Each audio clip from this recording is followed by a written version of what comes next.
Is matter around us pure का हम एक लेक्चर ले चुके हैं। उसमें हमने क्या पढ़ा था, सिंपल डेफिनेशन पढ़ी थी कि प्योर सब्सटेंस क्या होते हैं और इम्प्योर सब्सटेंस क्या होते हैं। प्योर सब्सटेंस वो होते हैं जिसमें only single one kind of particles are present, for example pure water की बात करें। और इम्प्योर सब्सटेंस में क्या होती हैं, जब दो या दो से ज़्यादा प्योर सब्सटेंस को आप आपस में मिला देते हैं then we will get a mixture. And mixture दो तरह के पढ़े थे, homogeneous mixture and the heterogeneous mixture. इसके अलावा हमने एलिमेंट की डेफिनेशन, कंपाउंड की डेफिनेशन से ये सब डिस्कस कर चुके हैं। आज जो हम पढ़ने वाले हैं इसमें पढ़ने वाले हैं solutions, colloidal solutions and suspensions. So basically हम हमारे डेली लाइफ में डिफरेंट काइंड के मिक्सचर से डील करते हैं, और वो डिफरेंट काइंड के मिक्सचर हो सकते हैं, हमारे सॉल्यूशंस हो सकते हैं या हमारे क्या हो सकते हैं, कोलाइडल सॉल्यूशन या फिर सस्पेंशन। तो इन तीनों के बारे में जानेंगे। जानने से पहले हम एक एक्टिविटी 2.2 कर के देखते हैं। इसमें क्या होता है, divide the class into 4 group A B C D। यानी कि आप जैसे हम आपकी क्लास में बच्चे हैं तो उसको 4 ग्रुप्स में हम डिवाइड कर लेते हैं, A B and C and D में। A और B को, A को दिया कॉपर सल्फेट सॉल्यूशन, B को दिया पोटासियम परमेनेंट सॉल्यूशन और C को दिया चौक पाउडर एंड D को दिया मिल्क या फिर बाल पेन की इंक। अब क्या होता है, जो चारों चीजें दी हैं उनको हम पानी में मिक्स करते हैं। ठीक है, कॉपर सल्फेट को भी पानी में मिक्स किया, पोटासियम परमेनेट को भी पानी में मिक्स किया, चौक पाउडर को या व्हीट फ्लोर भी ले सकते हो, आप आटा भी ले सकते हो, आप घर में भी यूज कर सकते हैं इनको। जनरली आप आटा लो, आटे को आप क्या किस में डालोगे, पानी में डालोगे, या फिर आप मिल्क ले सकते हो, या फिर बाल पेन जो इंक होती है उसकी आप इंक ले सकते हो। तो पानी में डिजोल्व करने के बाद आपने क्या देखा, उसका इजी स्टीर कर लिया। स्टीर मतलब ऐसे पूरा सा उसको अच्छे से मिक्स कर लिया। ए और बी में आपने देखा कि जैसे ही कॉपर सल्फेट को पानी में डिजोल्व किया तो पूरा का पूरा पानी डिजोल्व होने के बाद ब्लू कलर का सॉल्यूशन बन गया। ऐसे ही बी में जो पोटासियम परमैंगनेट KMnO4 डाला आपने, वोयलेट कलर का सॉल्यूशन मिला। अब ए और बी में आपने देखा कि जो भी दोनों सॉल्यूशन बने हैं ए और बी में, उसमें ए में कॉपर सल्फेट और बी में पोटासियम परमैंगनेट यूनिफॉर्मली डिस्ट्रीब्यूट हो गया, यानी कि वो इवनली डिस्ट्रीब्यूट हो गया, पूरा का पूरा फैल गया। यानी कि कहने का मतलब है, जैसे मान लो आपने ग्लास में इनको या बीकर में जो डिजोल्व किया है, तो आपने देखा बीकर के नीचे वाले हिस्से में भी वही इंटेंस कलर है, उसी जैसा कलर है, बीकर के ऊपर भी वैसा ही कलर है और बीकर के बीच में भी वैसा ही कलर है। ऐसा नहीं है कि नीचे ज्यादा कलर्ड हो और ऊपर कम कलर्ड हो, यानी कि यूनिफॉर्मली बिल्कुल आपको एक अच्छा सा मिक्सचर मिलता है और उसको हम बोलते हैं सॉल्यूशन। ठीक है, सी में चौक पाउडर डाला था आपने, व्हीट फ्लोर डाला था। अब चौक पाउडर और जो आटा है वो पानी में अच्छे से डिजोल्व नहीं होता है, तो उसको आप अच्छे से स्टीर करोगे, सेक करोगे, तो आप देखोगे कुछ पार्टिकल्स क्या हो रहे हैं, इधर उधर तैर रहे हैं, सस्पेंड कर रहे हैं। सो उन पार्टिकल्स को आप अपनी नेक्ड आंखों से भी देख सकते हो। That means these particle are visible with naked eye. D में क्या होता है, मिल्क लिया आपने या बाल पेन लिया है, उसमें पार्टिकल्स आंखों से विजिबल नहीं होते हैं। ठीक है ना। सो क्या हुआ, पार्टिकल्स ए में particles are not visible by naked eye, यानी कि जो पार्टिकल्स, देखो पानी, ये जो कॉपर सल्फेट होता है उसको वाटर में डालोगे तो इसका कलर कैसा होता है, इंटेंस ब्लू कलर का होता है, और ये पोटासियम परमेनेट का होता है आपका वोयलेट कलर का होता है। देखो ए पूरा का पूरा ब्लू है बट उसमें आपको कोई छोटे छोटे पार्टिकल तैरते हुए नहीं दिखाई देंगे। बी पूरा का पूरा वोयलेट पानी है लेकिन उसमें किसी भी प्रकार के पोटासियम परमेनेट के आपको पार्टिकल तैरते हुए, सस्पेंड करते हुए दिखाई नहीं देंगे। सी में जिसमें चाक पाउडर या व्हीट फ्लोर को आपने डाला है पानी में, उसमें चौक पाउडर डाला तो चौक पाउडर के छोटे छोटे पार्टिकल आपको ऐसे तैरते दिखाई देंगे। ठीक है, अब थोड़ी देर बाद के बाद उसको रख दोगे तो नीचे बैठ जाएंगे वो। ठीक है ना। और डी में भी आपको पार्टिकल नहीं दिखाई देंगे, दूध आपको दिखाई देगा। ठीक है, अब ए में आपने कॉपर सल्फेट डाला था तो उसमें आप एक क्या करोगे, कॉपर सल्फेट के सॉल्यूशन में एक टॉर्च लोगे और टॉर्च से उस सॉल्यूशन को, यानी कि जिसमें एक कंटेनर में, वेसल में, बीकर में डाला है, कांच के बीकर में, विजिबल ट्रांसपेरेंट लेना आपको। जैसे ही उसमें आपने टॉर्च लगाई तो आपने देखा no visible path is observed, यानी कि जो लाइट है, लाइट का जो पाथ है, रास्ता है, वो विजिबल नहीं है। ऐसे ही बी में no visible path is observed. लेकिन सी में जैसे ही आपने टॉर्च लगे, अब सी वाला तो घर पे करके देख सकते हो। सी वाले में क्या है, आप एक कांच का गिलास लोगे, कांच के गिलास में उसको पानी का फुल भर लोगे और उसमें व्हीट फ्लोर यानी कि आटा डाल देना मम्मी से पूछकर। अब क्या करोगे, जैसे इसको सेक करोगे, स्टीर करोगे, उसके बाद आपको क्या करना है, एक तरफ से टॉर्च लगानी है ग्लास पर। ठीक है। और जैसे ही मान लो ये ग्लास है, इस तरफ से टॉर्च लगाया आपने, तो दूसरी साइड से आपको देखना है, तो आप दूसरी साइड से देखोगे तो आपको दिखेगा कि छोटे छोटे पार्टिकल सस्पेंड कर रहे हैं और वो पार्टिकल चमक रहे होंगे, because these particle scatter the light, वो लाइट को क्या करते हैं, स्कैटर कर देते हैं। So the path of the light becomes visibles, so particle scatter the light है।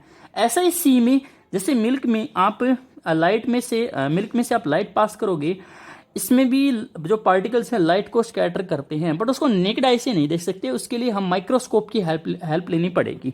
तो सी वाला आप इजीली करके देख सकते हो। उसके अलावा आप ए वाला, बी वाला भी कर सकते हो, अगर पोटेशियम परमैंगनेट या कॉपर सल्फेट आपके घर में अवेलेबल है। इसको नीला थोथा बोलते हैं हिंदी में, नीला थोथा मिल जाता है घरों में, तो इसको करके देखोगे तो इसमें पाथ जो होगा विजिबल नहीं होगा। ठीक है। और क्या क्या होगा इन ए बी सी डी के साथ, leave the mixture undisturb for the few minutes, यानी कि आपने जो कॉपर सल्फेट या पोटेशियम परमैंगनेट या जो चारों ए बी सी डी में लिए थे उसको, उनके गिलास को एज इट इज रख दोगे। ठीक है।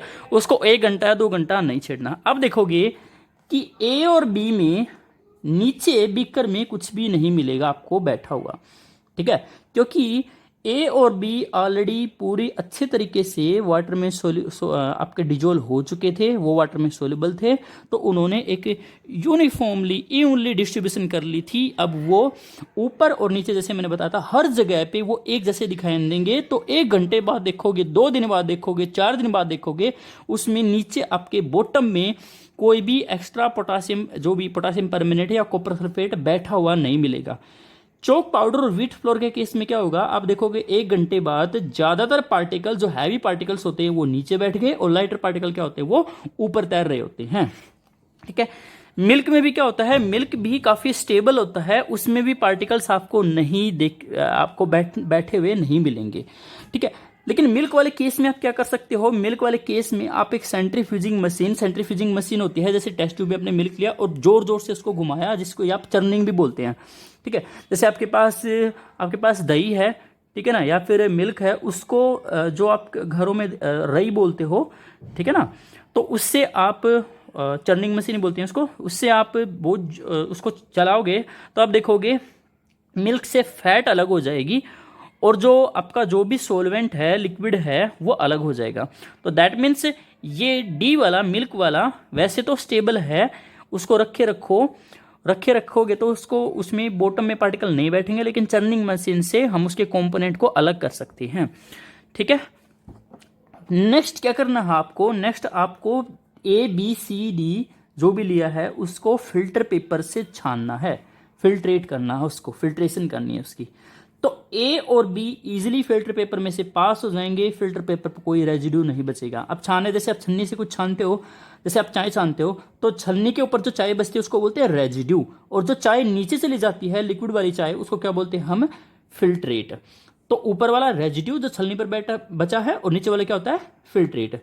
तो ए और बी में कोई भी रेजिड्यू नहीं बचेगा, सारा का सारा छलनी में से पास हो जाएगा, क्योंकि छलनी के जो पोर होते हैं, फिल्टर पेपर के जो पोर होते हैं, वो बड़े होते हैं।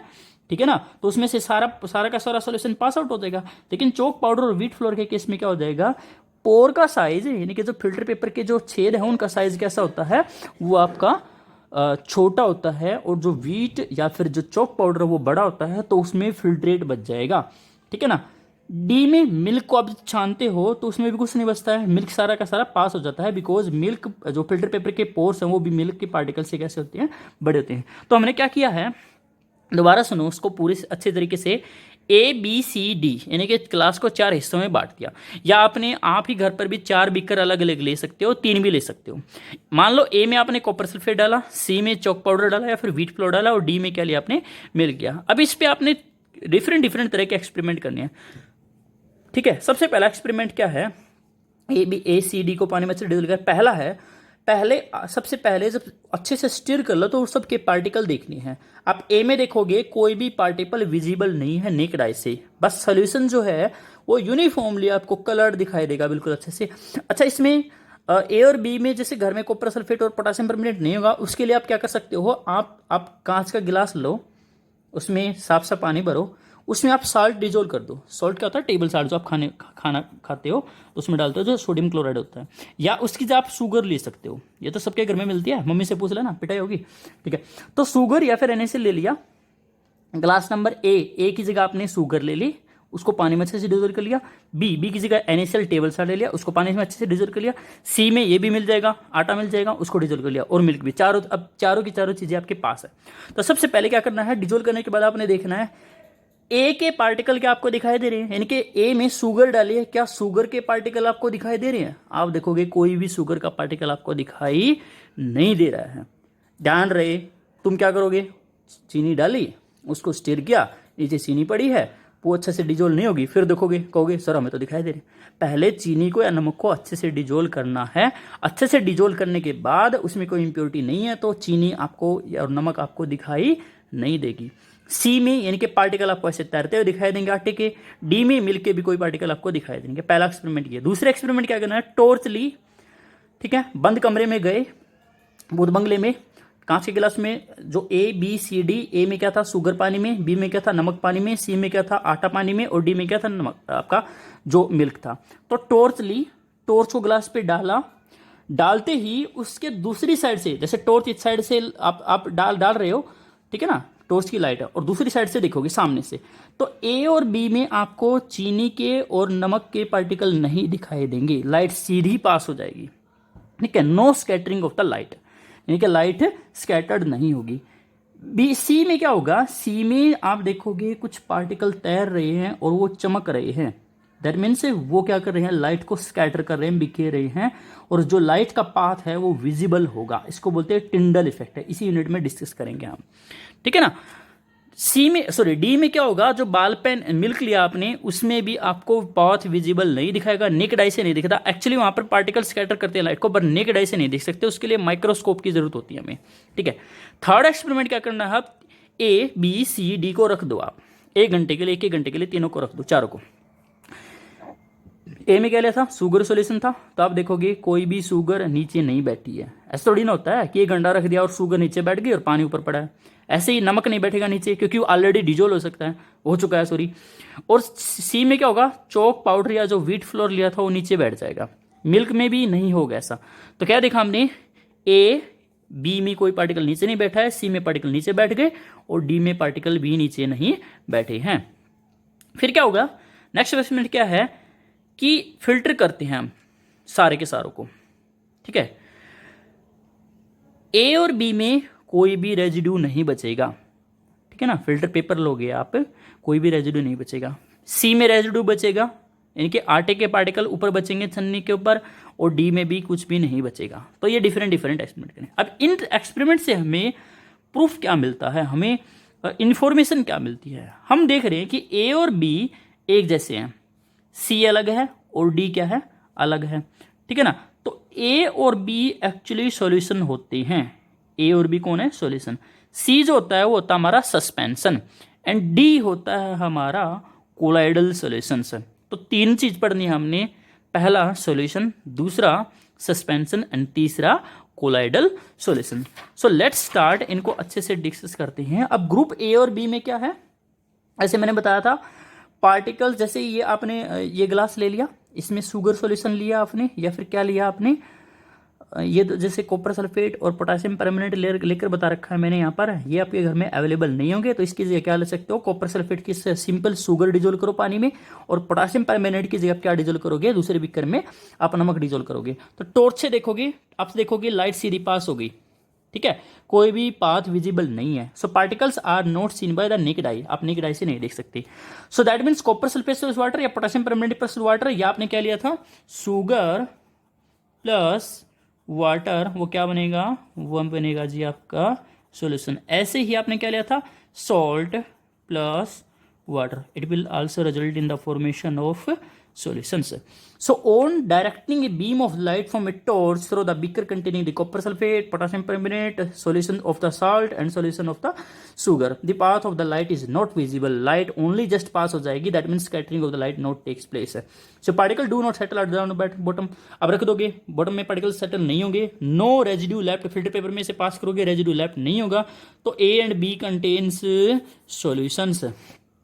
ध्यान रहे, फिर से जिक्र करना है इनका। सी में क्या होगा, सी होता है सस्पेंशन।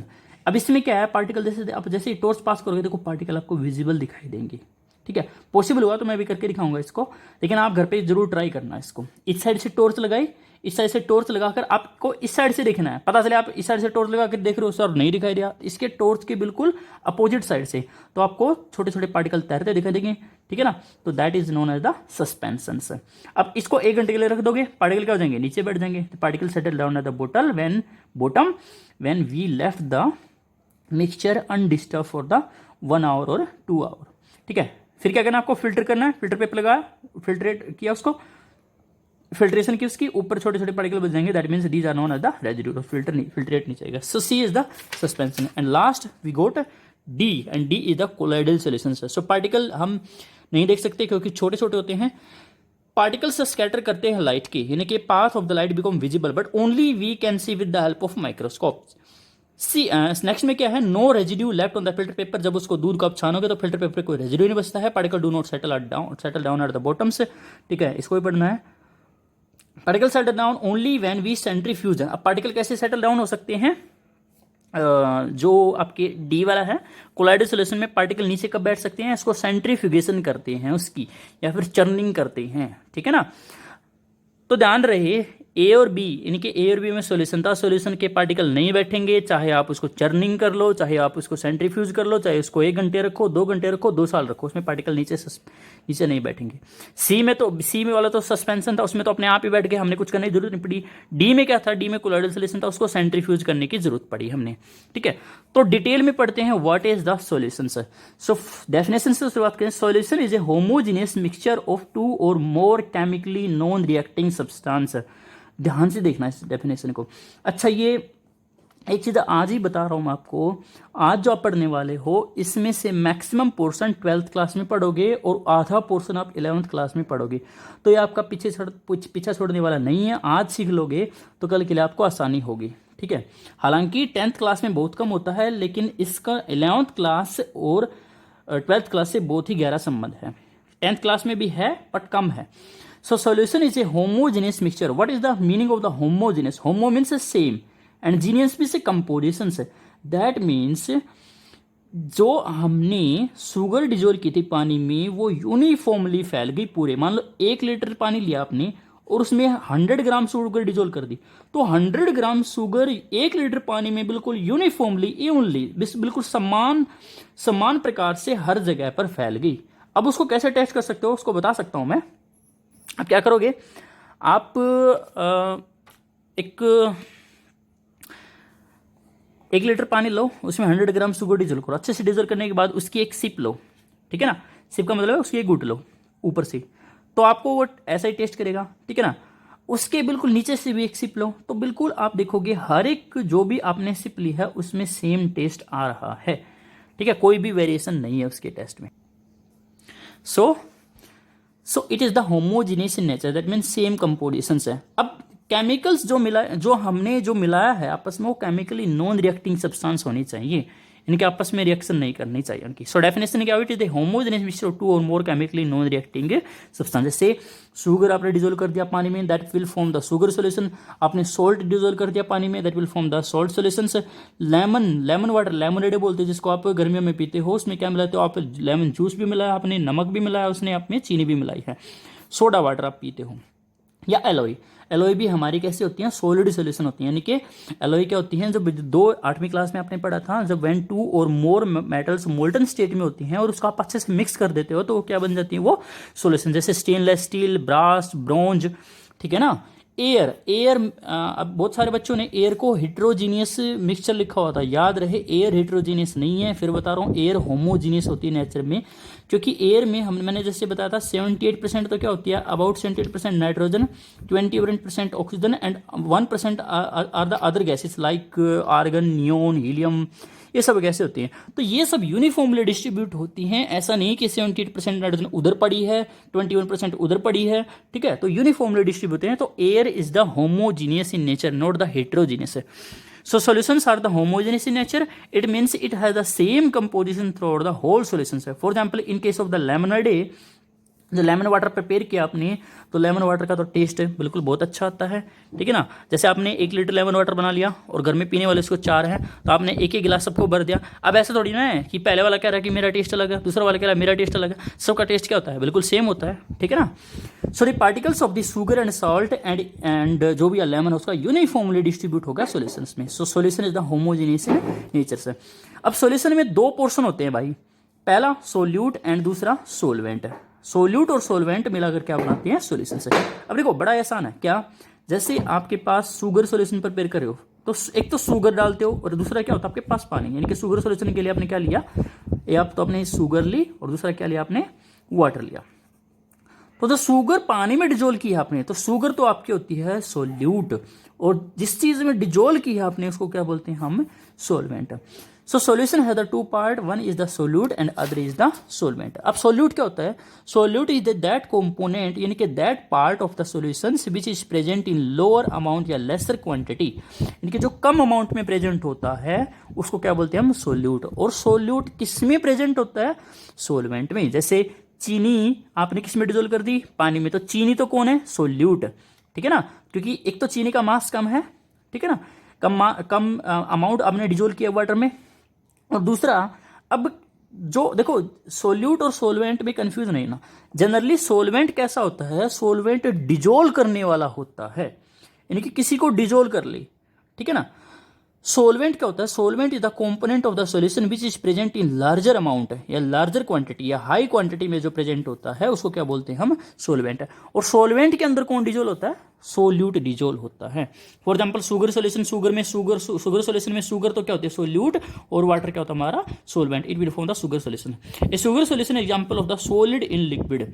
अच्छा देखो सॉलिड इन लिक्विड का मतलब क्या होता है, शुगर कैसे होती है हमारी, सॉलिड होती है, और पानी कैसा होता है, लिक्विड, तो उसको बोलते हैं सॉलिड इन लिक्विड, ठीक है। लेमन वाटर में क्या होता है, लेमन जूस होता है, सोल्ट होता है, शुगर होती है, और किसमें, तीनों किसमें डिजोल्व होते हैं, पानी में। तो ये तीनों lemon juice, salt and sugar, ये सारे के सारे क्या है, ये हमारे सोल्यूट है। ये तीनों हमारे क्या कहलाते हैं, आपके सोल्यूट कहलाएंगे। और ये वाला क्या होता है हमारा, सोलवेंट, ठीक है ना। तो लेमोनेड बन जाएगा। तो सॉल्ट बता दिया है। तीसरा होता है हमारा जैसे आयोडीन इन अल्कोहल। 8th क्लास में पढ़ा था, आयोडीन एक ऐसी नॉन मेटल है जो कौन सी स्टेट में होती है, सॉलिड स्टेट में होती है। इकलौती ऐसी मेटल होती है जो नॉन मेटल होती है, जो जिसकी वोयलेट कलर की लस्टर होती है। So iodine is the non metal. अगर आयोडीन को हम डिजोल्व कर देंगे अल्कोहल में तो उसको बोलते हैं tincture of iodine. Tincture of iodine is very very important, antiseptic होता है आपका ये। So a solutions of the iodine non metal in alcohol is known the tincture of the iodine से। सो आयोडीन को आप अल्कोहल में dissolve कर दोगे तो सॉल्यूशन बन जाएगा। आयोडीन को पानी में डिजोल्व करने जाओगे वो इतनी डिजोल्व नहीं होती है। एरेटेड ड्रिंक जैसे कोल्ड ड्रिंक होते हैं, सोडा वाटर आप पीते हैं, उसमें क्या होता है, उसमें होती है आपकी कार्बन डाइऑक्साइड गैस। कौन सी गैस, कार्बन डाइऑक्साइड गैस। किसमें डिजोल्व होती है वो, जनरली वाटर में। उसके अलावा फ्लेवर्स भी होते हैं। सो CO2 gas is dissolve into water, ठीक है ना। तो इसमें CO2 तो क्या होती है, गैस होती है, और वाटर क्या होता है, liquid. So that is the example of gas in liquid, gas in liquid. तो जैसे ही आप कोल्ड ड्रिंक का ढक्कन खोलते हो तो हिस के आवाज से कौन सी गैस निकलती है, उसमें से CO2 गैस निकलती है आपकी। ऐसा क्यों होता है, क्योंकि जब बोतल को हम पैक करते हैं तो हाई प्रेशर पर पैक करते हैं, ठीक है ना। लेकिन जैसे ही बोतल को आप रूम टेम्परेचर पर खोलते हो तो हाई प्रेशर पर फील करते हैं, और जो रूम प्रेशर होता है वो 1 एटमॉस्फेयर कम होता है, तो गैस बाहर निकलना चाहती है, तो हिस की साउंड में बाहर निकलती है, बबल की फॉर्म में। एयर, अभी बताया था, air is the homogeneous mixture of, क्योंकि इसमें क्या होते हैं, बहुत सारी जो गैसेस होते हैं मिक्स होती हैं। 78% nitrogen, 21% oxygen and 1% are the other gases. So what are the properties of the solution से, प्रॉपर्टीज कैसी होती हैं सॉल्यूशन की। सबसे पहली प्रॉपर्टी होती है, जैसा कि मैं बताया था, solution is the homogeneous in nature. That means a solute is uniformly और evenly distributed in the solvent. अच्छे से उसमें यूनिफॉर्मली डिस्ट्रीब्यूट होता है। So composition of the solution is the same throughout the solution से। Size of the particles है, particle कैसे होते हैं, बहुत ही छोटे होते हैं। साइज होता है इनका less than 1 nanometre. Nano word आया है, नैनो वर्ड का मतलब होता है 10⁻⁹ -9 मीटर, यानी कि 1 मीटर का 10⁻⁹ हिस्सा। कहने का मतलब है 1 मीटर का कितना हिस्सा, एक के पीछे 9 जीरो लगा दो, 1 2 3 4 5 6 7 8, तो 1 मीटर का इतना हिस्सा होता है, नैनो बोलते हैं उसको। तो इतने इससे भी छोटा पार्टिकल्स, जो पार्टिकल का साइज इससे भी छोटा होता है। एक नंबर में ऐसे क्वेश्चन बहुत पूछे जाते हैं कि what is the size of the solutions particles. तो आपको क्या आंसर देना है, 1 नैनोमीटर से भी छोटा, या आप क्या बोलोगे 10⁻⁻⁹ मीटर से भी छोटा। प्लस कर दिया, गलत हो जाएगा। So the particle of the solutions are very very tiny, ठीक है। ये वी है, we can not see the these particle with naked eye. अब जैसे आप चीनी को या फिर साल्ट को आप डिजोल्व करते हो पानी में, तो क्या आप उसको देख पाते हो उसके पार्टिकल को? नहीं। तो पार्टिकल बहुत ही छोटे होते हैं, नेकेड आई से हम उसको देख नहीं सकते। Solution show no Tyndall effect है। अब एक टिंडल इफेक्ट क्या होता है मैं डिस्कस करूंगा पूरा डिटेल में। टिंडल इफेक्ट अभी बता रहा हूँ, डेफिनेशन में बता रहा हूँ क्या होता है। Scattering of the light by the particles है। जो टॉर्च वाला एक्सपेरिमेंट बताया था कि टॉर्च डाली, अगर पार्टिकल से स्कैटर करते हैं लाइट को, तो जो लाइट का पाथ है वो विजिबल बन जाएगा, उसको बोलते हैं Tyndall effect. Like but solutions Tyndall effect नहीं शो करते, क्योंकि पार्टिकल का साइज बहुत ही छोटा होता है, वो लाइट को स्कैटर नहीं करती। सिंस द पार्टिकल और the very small, so they can't scatter a beam of light passing through the solutions, hand the path of the light is not visible. So answer क्या है, solution does not show the Tyndall effect. Solution आता quite stable, बहुत ही ज्यादा stable होते हैं। अब stability का एक्सपेरिमेंट किया था, आप सॉल्यूशन को आप रख दो 1 घंटे के लिए, 2 घंटे के लिए, 2 दिन के लिए, उसके पार्टिकल नीचे सेटल डाउन नहीं होंगे, या उसको सेंट्रीफ्यूज कर लो, तब भी हम उसके पार्टिकल को सेपरेट आउट नहीं कर सकते, ठीक है ना। So the solute particle do not settle down when they are left undisturbed for the few minutes or in the longer time, that mean solution is the stable in nature. अगर मैं बात करूं, जैसे 3 चीजें पढ़नी है, सॉल्यूशन, कोलाइड्स एंड सस्पेंशन। सबसे ज्यादा स्टेबल कौन है, सॉल्यूशन से। फिल्ट्रेशन, फिल्ट्रेशन करने के बाद मैंने बताया था सारा का सारा सॉल्यूशन पास हो जाएगा फिल्टर पेपर में से, no residue left on the filter paper, because particle are very small, they are the smaller than the pores of the filter paper, so they can easily pass through the pores of the filter paper, so no residue is left, सारा का सारा नीचे pass out हो जाएगा, ठीक है। अब इसमें एक कंसंट्रेशन आती है, कंसंट्रेशन ऑफ सॉल्यूशन। कंसंट्रेशन को हम पहले मैं समझाता हूँ क्या है कंसंट्रेशन से मतलब।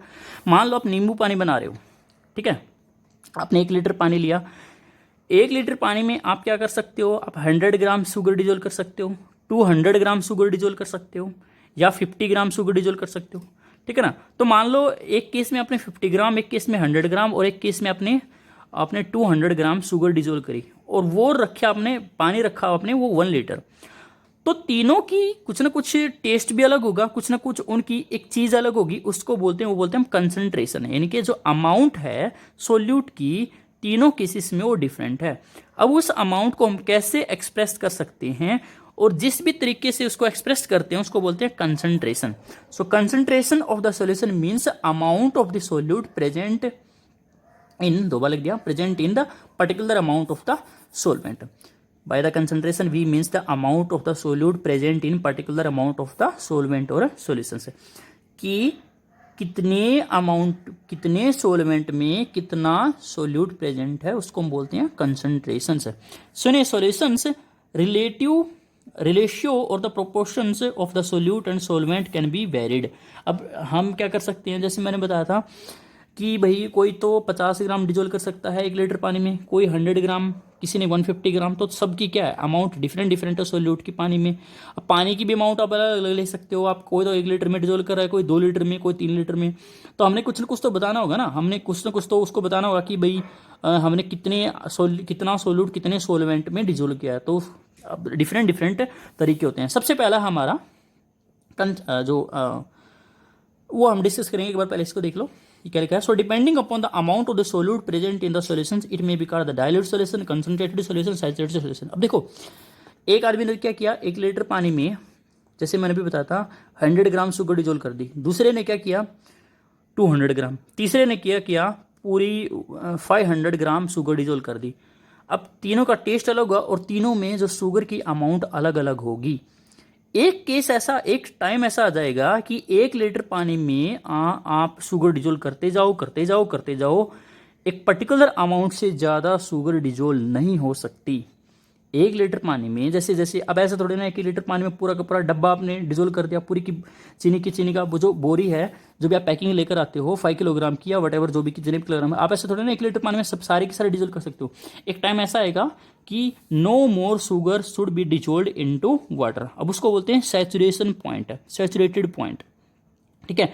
ऐसे सॉल्यूशन को बोलते हैं सैचुरेटेड सॉल्यूशन। और आपने एक ही पार्टिकल 1 लीटर पानी में डिजोल्व किया तो वो तो क्या कहलाएगा, डाइल्यूट सोल्यूशन। एक ही चम्मच डिजोल्व की तो that is not the dilute solution. तो कितनी अमाउंट सोल्यूट की सोलवेंट में डिजोल्व की है, तो उसके बेस पर तीन तरह की होती है। पहला सॉल्यूशन डाइल्यूट सॉल्यूशन, जिसमें पानी भर भर के हो, ठीक है ना, सोलवेंट में पानी ले रहा हूँ जिसमें सोलवेंट में पानी भर भर के हो और जो सोल्यूट है वो कम हो। दूसरा है कंसंट्रेटेड सॉल्यूशन, कंसंट्रेटेड में भी काफ़ी अमाउंट में क्या होता है, सोल्यूट प्रेजेंट हो। तीसरा होता है सैचुरेटेड सॉल्यूशन, सैचुरेटेड सॉल्यूशन वो होते हैं कि बहुत ही ज़्यादा सोल्यूट प्रेजेंट हो सोलवेंट में, उससे ज़्यादा नहीं डिजोल्व कर सकते गिवन पर्टिकुलर टेम्परेचर पर। सो कंसंट्रेशन क्या होती है, the concentration of a solution is the defined as the amount of the solute dissolved in a given amount of the solvent or the solution at a particular temperature. किसी temperature पर किसी particular solvent में कितना solute हम dissolve कर सकते हैं उसको बोलते हैं हम concentration. So it is the mass or the volume of the solute present in mass or volume of the solvent, ठीक है ना। सो कंसंट्रेशन क्या होती है, amount of the solute divided by amount of the solution, या फिर amount of the solute divided by amount of solvent. So there are the different ways for expressing the concentration. सबसे पहला वे हमारा मास बाय मास परसेंटेज, या उसको बोलते हैं percentage by mass, mass by mass.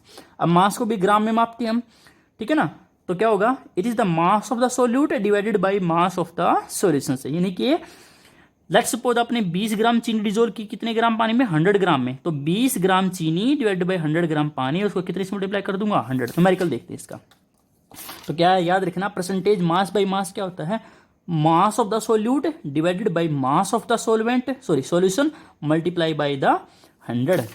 So let's suppose, इसको numerical से समझते हैं। ए solution contain 30 gram of the common salt, 30 ग्राम आपने कॉमन सॉल्ट ले लिया, NaCl ले लिया, और 270 ग्राम वाटर में उसको डिजोल्व कर दिया। तो calculate the percentage, calculate the concentration in terms of the mass by mass percentage. तो क्या क्या फॉर्मूला था, percentage mass by mass, percentage mass by mass, ठीक है। तो क्या बताया था मैंने, ये था हमारा mass of solute divided by mass of solution और मल्टीप्लाई बाय 100। अब सोल्यूट कौन है, मैंने बताया था सोल्यूट वो होता है जो लोअर अमाउंट में प्रेजेंट होता है, जिसकी कम अमाउंट में होती है, ठीक है ना। तो सोल्यूट कौन हमारा पास, शुगर। तो शुगर, तो क्या हमारी सोल्यूट, तो सोल्यूट का मास कितना है, कितने ग्राम लिया, 30 gram, that is the 30 gram. Mass of the solution, mass of solution, solution का मास क्या होगा भाई, सॉल्यूशन का मास तो होगा mass of solute plus mass of solvent. याद रहे, कई बच्चे यहीं पर गलती करते हैं, सीधा इसको सॉल्यूशन मान लेते हैं 270 ग्राम, नहीं, ये सोलवेंट है, पानी क्या है, सोलवेंट है। और सॉल्यूशन क्या होता है, सॉल्यूशन में तो दोनों चीजें होते हैं, सोल्यूट प्लस सोलवेंट। तो mass of the solute plus mass of the solvent. तो सोलवेंट का मास कितना है, सॉरी सोल्यूट का मास कितना है, 30 ग्राम। सोलवेंट कौन है, पानी, जिसका मास कितना दे रखा है, 270 ग्राम। तो 270 कितना होगा हमारे पास, 300। तो हमारे पास मास ऑफ द सोल्यूट है 30 ग्राम और मास ऑफ द सोल्यूशन है 300 ग्राम। तो क्या निकलना है, परसेंटेज मास बाई मास। तो क्या हो जाएगा हमारा, मास of the solute 30 gram divided by mass of the solution कितना, 300 और मल्टीप्लाई बाई 100। तो ये हमारा कट गया। तो कितना है, 10% मास बाई मास। ओके, दूसरा जो हमारे पास मेथड है उसमें होती है मास बाई वॉल्यूम परसेंटेज, ठीक है ना। सो मास बाई वॉल्यूम परसेंटेज क्या होता है, it is the mass of the solute divided by volume of the solution multiply by the 100। यानी कि उसमें तो क्या था, मास ऑफ द सोल्यूट था यहाँ पर, तो यहाँ पर भी मास ऑफ सोल्यूट है, उसमें मास ऑफ द सॉल्यूशन था यहाँ पर, बट यहाँ पर क्या आ गया, volume of the solution multiply by 100। So for example A solution contain आपका 40 gram of the sugar dissolved into the 360 ml of the water. Calculate the concentration in terms of the percentage mass by volume. तो क्या निकालना हमें, percentage mass by volume. कैसे निकलेगा, मास of the solute, अब solute कौन है यहाँ पर, शुगर, तो क्या लिखूंगा 40, mass sorry volume of the solution. अब वॉल्यूम ऑफ सॉल्यूशन दे रखा है कितना, 360 ml में, अब 40 इसमें मत जोड़ देना, तो क्या लिखूंगा 360, यानी कि 360 ml है और मल्टीप्लाई बाई 100। तो 0 से 0 गई हमारी तो ये हमारा हो गया 10, 9, तो 100 डिवाइडेड बाई 9, 33.33%। ओके। थर्ड है percentage volume by volume, percentage volume by volume. तो इसमें क्या होता है, volume of the solute divided by volume of the solution multiply by 100। Example से समझते हैं इसको। 20 ml अल्कोहल ले ली और कितने ml में डिजोल्व कर दी, 80 ml वाटर में। तो calculate percentage volume by volume. तो परसेंटेज वॉल्यूम बाई वॉल्यूम क्या होती है, वॉल्यूम किसका, सॉल्यूट का, और वॉल्यूम किसका, सॉल्यूशन का, और मल्टीप्लाई बाई 100। तो सॉल्यूशन कौन है यहाँ पर, सॉरी सॉल्वेंट कौन है, अल्कोहल 20 ml, तो 20 ले लेता हूँ। वॉल्यूम ऑफ सॉल्यूशन क्या होगा, वॉल्यूम ऑफ सॉल्यूशन होगा सॉल्यूट प्लस सॉल्वेंट, तो 20 प्लस 80 मल्टीप्लाई बाई 100। तो डैट विल बी द 20, 100 गया कितना, 20% होगा। ओके। तो जैसे कि मैंने बताया था कि based on concentration of solute in solvent we have the 3 types of the solutions. One is the dilute solution. Dilute word जहां जहां मिलेगा उसका मतलब होता है कि सोल्यूट कम सोलवेंट ज़्यादा। The solution in which a very low amount of solute is present in high amount of the solvent, that solution is known as the dilute solution. जैसे आपने केवल 10 ग्राम यानी कि 1 चम्मच 1 लीटर पानी में डिजोल्व कर दी, तो ऐसा सॉल्यूशन कैसा कहलाएगा आपका, डाइल्यूट सॉल्यूशन है। कंसंट्रेटेड सॉल्यूशन है। If the amount of the solute dissolved in the solvent और सॉल्यूशन इज क्वाइट लार्ज, बहुत ही ज्यादा हो, but still more solute can be dissolved into the solution, the solution is known as the concentrated solution. जैसे आप lemon water बना रहे हो और गलती से आपने 1 गिलास पानी में आपने 4, 5, 6, 7, 8 चीनी की चम्मच से डिजोल्व कर दी, ठीक है, और उसको पी के देखा तो उसका टेस्ट तो कैसा होगा, बहुत ही आपको एकदम से मीठा लगेगा। तो ऐसे सॉल्यूशन को क्या बोलते हैं, कंसंट्रेटेड सॉल्यूशन है। कंसंट्रेटेड सॉल्यूशन में एक कंडीशन होती है कि उसमें और भी सोल्यूट डिजोल्व किया जा सकता है, यानी कि 1-2 चम्मच 2-4 चम्मच और डिजोल्व कर सकते हो, ठीक है ना, उस टेम्परेचर पर। सो डाइल्यूट एंड कंसंट्रेटेड कैसी टर्म आपकी, कंपेरेटिव टर्म है। कंपेरेटिव कैसे होते हैं, मतलब कंपेयर करके बताते हैं। कैसे, मान लो आपके पास 2 गिलास पानी है, 1 गिलास पानी में तो आपने 2 चम्मच डिजोल्व की और दूसरे पानी में आपने 8 चम्मच डिजोल्व कर दी शुगर की वाटर में। तो किसको डाइल्यूट बोलूंगा और किसको कंसंट्रेटेड बोलूंगा, आंसर करो। तो आंसर क्या है, जिसमें 2 चम्मच डिजोल्व की हैं पानी में शुगर की, वो तुम्हारा डाइल्यूट है, और जिसमें 10 चम्मच डिजोल्व किया वो कैसा हमारा कंसंट्रेटेड है। तो कंपेरेटिव टर्म है हमारी। तीसरा होता है हमारा सैचुरेटेड सॉल्यूशन है। ऐसा सॉल्यूशन जिसमें भर भर के कौन डाला हो, सोल्यूट डाला हो, सोल्यूट डिजोल्व किया हो सोलवेंट में, और उससे ज़्यादा नहीं कर सकते भाई हम, ठीक है ना, तो उसको बोलते हैं सैचुरेटेड। जैसे आप पढ़ने बैठते हो, ठीक है, आपने अब मैक्सिमम कितने घंटे पढ़ सकते हो, अब तो मुझे पता है 1 ही या 2 घंटे पढ़ लिया, तो 2 घंटे पढ़ने के बाद आपके साथ क्या होता है भाई, इससे ज़्यादा नहीं पढ़ा जाएगा, बेशक मम्मी की चप्पल घूमती है भाई, ठीक है ना, तो आपका सैचुरेशन पॉइंट आ गया, ठीक है। वैसे पढ़ सकते हो आप, पढ़ा किया हो। तो a solution that has dissolved as much क्या बोल रहा हूँ, as much solute as it is capable of dissolving at a particular temperature in the saturated solution है। यानी कि एक ऐसा सॉल्यूशन जिसमें बहुत ही ज़्यादा अमाउंट में सोल्यूट प्रेजेंट हो, ठीक है ना, इतना सोल्यूट प्रेजेंट हो जितना डिजोल्व किया जा सकता है पर्टिकुलर टेम्परेचर पर। So solution is said to be saturated solution when no more solute can be dissolved in the solution at a particular temperature। कि भी उससे ज़्यादा नहीं डिजोल्व किया जा सकता है। एक पानी गिलास में आप कितनी ज़्यादा चम्मच डिजोल्व कर सकते हो, मान लो 10 डिजोल्व कर दी, भाई 11वीं चम्मच डालोगे वो डिजोल्व नहीं होगी, तो उसको बोलते हैं सैचुरेटेड सॉल्यूशन, ठीक है। अब जो सोल्युबिलिटी है वो डिपेंड करती है टेम्परेचर पर। टेम्परेचर ज़्यादा होता है तो सोल्युबिलिटी ज़्यादा होती है। जैसे आप एक तो ठंडे पानी में चीनी जो डिजोल्व करने जाओ और एक गर्म पानी में, तो ओबियसली गर्म वाले पानी में चीनी ईजिली क्या हो जाती है, डिजोल्व हो जाएगी और ज़्यादा अमाउंट में डिजोल्व हो जाएगी, वो अभी हम डिस्कस करेंगे। Unsaturated solution when the amount of A solute contained in A solution is less than saturation level. यानी कि भाई देखो सैचुरेटेड का अपोजिट है ना, सैचुरेटेड में क्या था कि इससे ज़्यादा सोल्यूट नहीं डिजोल्व कर सकते गिवन अमाउंट में, गिवन टेम्परेचर पर। अगर कर सकते हैं तो वो क्या कहलाता है आपका अनसैचुरेटेड सॉल्यूशन। सोल्युबिलिटी क्या होती है, सोल्युबिलिटी क्या होती है, amount of the solute that is dissolved into solute या सोलवेंट या फिर आपका क्या solution. See the amount of the solute contained in a solution at a particular temperature is called the solubility of the solutions. More is the temperature of a solution, more solute can be dissolved into solutions, hence solubility क्या हो जाएगी temperature से बढ़ जाएगी। ठीक है, पढ़ते रहें। Thank you.